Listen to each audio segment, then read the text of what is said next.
Welcome sa aking YouTube channel, Croy Narag Officials. Another sharing knowledge, another DIY repair naman po ang aking gagawin. Kaya, let's start. Thermal fuse ng electric fan. Bakit nga ba ito nagka-cut off at nasisira? Ano yung mga dahilan kung bakit yun nangyayari? May tatlong dahilan dyan kung bakit nasisira at nagka-cut off ang thermal fuse ng isang electric fan. Dahil yan sa kanyang temperatura, amperahe at saka voltahe. Yan po yung tatlong dahilan kung bakit siya nasisira. Kung titingnan nyo po yung thermal fuse ng isang electric fan, may makikita po kayong ratings dyan na nakalagay. Kagaya nung thermal fuse na to, fuse box. Ito po yung nakalagay dito, 130 degrees, 2 ampere, 250 volts. Yan po yung pinaka rating ng isang thermal fuse. Unahin natin sa temperatura o temperature ng isang electric fan. Bali, kung titingnan ulit natin itong thermal fuse, mayroon lang po siyang 130 degrees Celsius na ratings. Yun po yung kaya niya lang i-handle na init hanggang 130 degrees lang, 130 degrees Celsius. Pagka sumobra na po siya doon, maka-cut off at masisira na po ang inyong thermal fuse. Kasi ang thermal fuse, ang trabaho nito is magbantay ng init ng motor ng electric fan. Kaya napaka-importante na mayroon tayong thermal fuse. Ang isang dahilan ng pag-init ng isang electric fan is yung mga alikabok. Kung bubuksan natin itong pinaka top cover ng isang electric fan, yan. Bali, ang nangyayari po dyan, nagkakaroon na maraming alikabok dito. Tapos dito, sa may mga butas-butas dito. Kasi hindi na po siya nabiventilated, hindi na po siya sumisingaw, nahirapan siya sumingaw. Yan yung po yung mangyayari sa kanya kapag marami ng alikabok na nakabalot dito sa likod ng motor ng electric fan. Kaya ang isang pwede nyong gawin para ma-ventilated or makasingaw yung motor ng electric fan nyo at hindi siya masyadong mag-init, ang gawin nyo dyan, linisan nyo po yung pinakalikod dito, yung nakabalot ng mga alikabok is tanggalin nyo. Kuha lang po kayo ng paintbrush, tanggalin nyo po yung mga alikabok dito na nakabalot, linisan nyo na po. Tapos yung lalo na po dito, linisan nyo po din para makasingaw ho siya ng maayos yung inyong electric fan. Yun po yung isa sa mga dahilan kung bakit umiinit yung electric fan, yung kanyang alikabok. Ang pangalawang dahilan kung bakit nagka-cut off ang thermal fuse is yung kanyang amperahe o yung kanyang ampere o current. Yan. Kasi dito kung titingnan ulit natin itong thermal fuse is meron lang po siyang ratings na 2 ampere.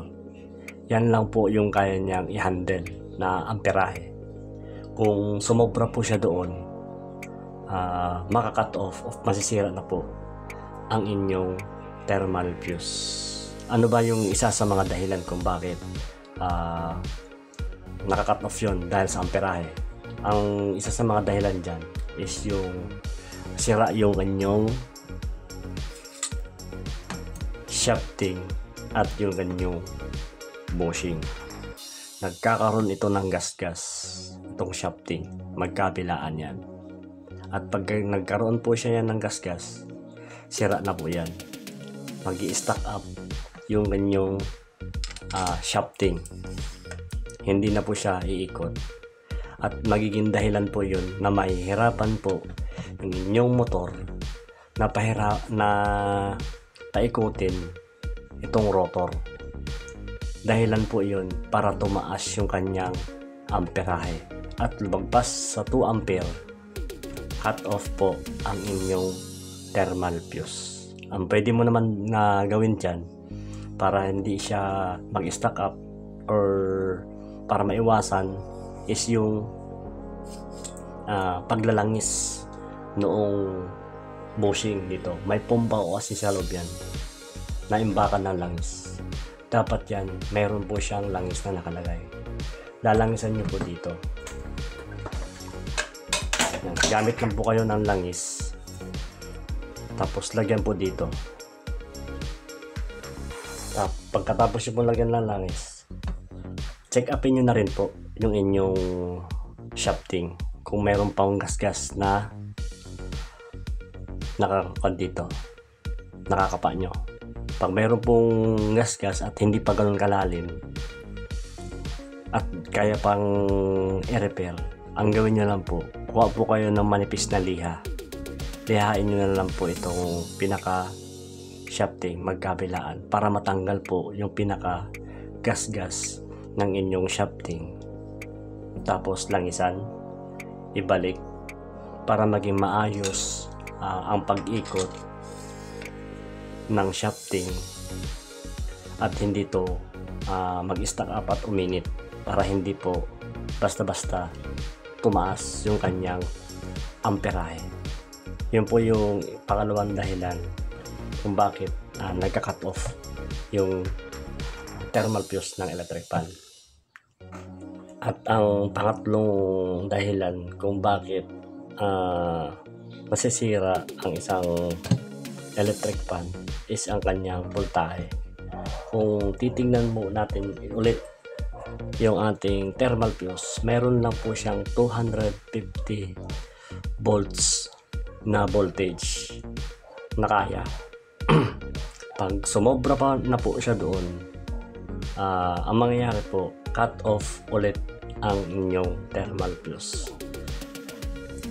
Kung susukatin po natin kasi yung mga outlet natin sa bahay gamit ang multimeter, digital or analog, may tamang voltahe lang po dapat na lumalabas sa mga outlet.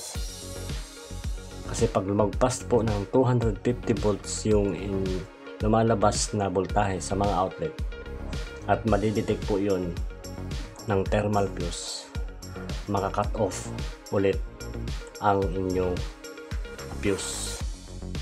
Yun po yung mga dahilan kung bakit nasisira o nagka-cut off ang mga thermal fuse ng isang electric fan. Kaya hanggang dito na lang ang aking video at sana yung nagustuhan nyo. At kung nagustuhan mo, huwag mo kalimutan na mag-subscribe sa aking YouTube channel at pakipindot mo na rin yung notification bell button para ma-update ka. Ilalabas ka pang mga bagong video. Kaya hanggang sa muli, this is Croy Narag Officials.